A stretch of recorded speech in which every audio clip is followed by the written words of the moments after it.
Bonjour, c'est Reda d'Alger. Facile à commettre, bien planqué derrière l'écran de son PC, le cyberharcèlement en Algérie connaît une ampleur démesurée depuis la démocratisation d'Internet dans le pays. Chaque jour, des centaines d'Algériens se font harceler, menacer. Et bien évidemment, les femmes sont les cibles de choix pour les cyberharceleurs. Une actrice et youtubeuse très connue, Cheryl Boutella, alias Mademoiselle S, a reçu pas moins de 15 000 messages d'insultes sur son compte Facebook en une seule nuit.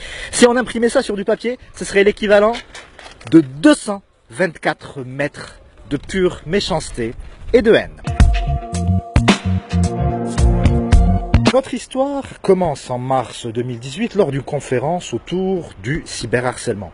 Cheryl Boutella est une youtubeuse et une actrice très connue en Algérie et pour bien montrer la violence des insultes qu'elle reçoit au quotidien, elle décide de lire au hasard et sans filtre quelques commentaires qu'elle reçoit sur son profil Facebook. Le but c'était vraiment de sensibiliser sur la violence de ces mots que moi je lis tous les jours et quand on les lit pour soi, la preuve, l'impact que ça a eu, c'est-à-dire que sur place, même la réaction du public, je me rappelle très bien, il y avait des silences et ensuite du rire gêné. Et je me rappelle très bien leur avoir dit, vous avez vu vos réactions là?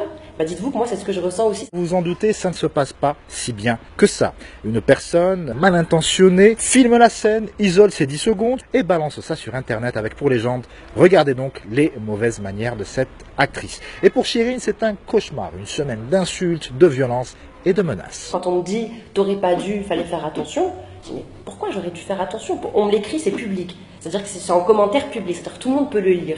Pourquoi moi j'aurais pas le droit de le dire? Le cyberharcèlement est un phénomène d'envergure mondiale, mais il faut bien avouer, en Algérie, c'est pas toujours très évident d'être une femme. Parce que même si elle ne parle que de mode, que de lifestyle ou de coupe de cheveux, les youtubeuses restent quand même assez mal vues. Amira Ria est une star de l'internet made in DZ. Elle a elle aussi subi de plein fouet le cyberharcèlement. Un compte Amaria Haters معلو بداو على لا مارك تاعي pour casser la marque. ومن بعد اتاكاو لا في تاعي باسكو كون جيتي فيونسي ما كنتش نوري مون ماري اي هما جابوا لي فوتو تاعو حطوه شبراك شوفوا مع معاي من بعد بدات كثر وكثر بداو يدخلوا ما فامي مون بير ما مير قعدت ساكته نسي نيفيتي نشوف نقول دوك يعياو دوك يحبسوا دوك سي بون دوك يفون اريتي. Ça t'a fait mal? Ça m'a fait mal, oui. Des fois où j'ai pleuré. Et comme pour le harcèlement dans la vraie vie en IRL, le cyberharcèlement peut aussi avoir des conséquences dramatiques. Pour peu qu'on soit un peu fragile psychologiquement, ça peut avoir un impact terrible. Par exemple, انا في l'adolescence تاعي حلت بزاف. Donc à chaque fois نبدل l'école. واشاك فوا ندخل نحسو يعني هذيك the new girl البنات كاع ما يحبوش يهضروا معايا. J'ai écrit I hate myself في يدي بune lame. Oui, tellement sur الهضره تاع كنت صغيره j'avais 14 ans et قاعده نقول شغل علاش داروا لي هكا je veux mourir alors que هضره تاع ناس برك. Et c'est exactement pour ça que Inès Ferrehat a lancé le forum autour du cyberharcèlement dont parlait Chirine précédemment. À cette période-là, il y avait une jeune fille qui s'était donné la mort à cause de photos d'elle dénudées. On a abordé ce sujet-là. On s'est dit, ces jeunes filles-là, faut les aider, il faut leur parler, faut qu'ils sentent que se donner la mort n'est pas une solution.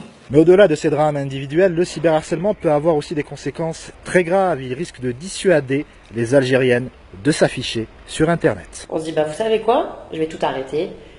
Après, je me dis oui, mais en même temps, c'est leur donner ce qu'ils attendent, c'est-à-dire me détruire en fait. D'ailleurs, j'ai eu des témoignages comme ça en commentaire où il y a une personne qui m'a dit j'ai commencé sur les réseaux, j'ai voulu me lancer sur YouTube, etc. Mais c'est tellement violent qu'elle n'a pas supporté, elle a arrêté.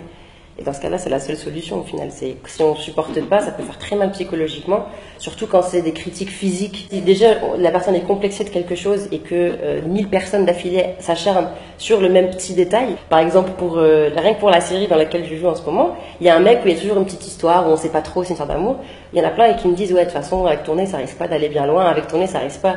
Mais si les Algériens disparaissent de YouTube ou d'Instagram, qui donc va parler en leur nom? Il faut qu'il y ait une véritable politique de réappropriation de l'espace public, que ce soit dans la vraie vie ou sur Internet. Mais là, j'ai pris une nouvelle décision. Au lieu de tout arrêter, je ne vais plus lire, en fait. Et c'est très dommage pour les gens qui m'envoient des choses positives. Je ne peux plus lire, je ne peux plus... c'est trop. J'ai déposé plainte في سيبر دو كريميناليتي تاع باب زوار تقول لها علاش راهم يديروا لي هكا كاسكو جي في ما درت لهم والو شغل ندير دي تروك اللي نحبهم عفايس اللي ماني نجيني حتى واحد ومن بعد شفت بلي لي جون ما يحبوش الناس يشوفوا ناس ناجحين دونك نقول لك علاش هو علاش ماشي انا علاش هي دارت هذه وانا ما درت ابارامون لي جون اللي فريمون يحبوا كيما يقولوا يقيسوك فريمون سي دي جون اللي يعرفوك. L'enquête est en cours, mais en Algérie, la justice est très lente. Mais pourquoi est-ce que les Algériennes hésitent toujours autant à porter plainte? Peut-être qu'en général, les victimes, c'est des femmes. Il faut avoir le courage, vu la société, de déposer plainte. C'est vrai que la cybercriminalité évolue, l'arsenal juridique évolue, mais il faudrait aussi que les mentalités évoluent. Je leur tire chapeau parce que c'est des insultes tout le temps et c'est limite criminel. Franchement, les ladies, allez-y et peut-être qu'un jour ça va changer. Chacun d'entre nous, à son petit niveau, peut s'engager contre le cyberharcèlement. Retenez bien ce hashtag, خليها tranquille, qu'on pourrait traduire par « laisse-la tranquille ». Chaque jour, des milliers d'internautes l'utilisent pour soutenir les femmes qui sont victimes de harcèlement, que ce soit dans la rue ou sur les réseaux sociaux. Et même si le cyberharcèlement est un phénomène d'envergure mondiale, en Algérie, il ne faut pas lâcher l'affaire. Voilà, comme vous pouvez le voir, l'Algérie est un pays fascinant, complexe, que je vous propose de continuer à explorer en notre compagnie. Rendez-vous sur le site des haut-parleurs et d'ici là, aimez-vous. Peace. Maman, je t'aime.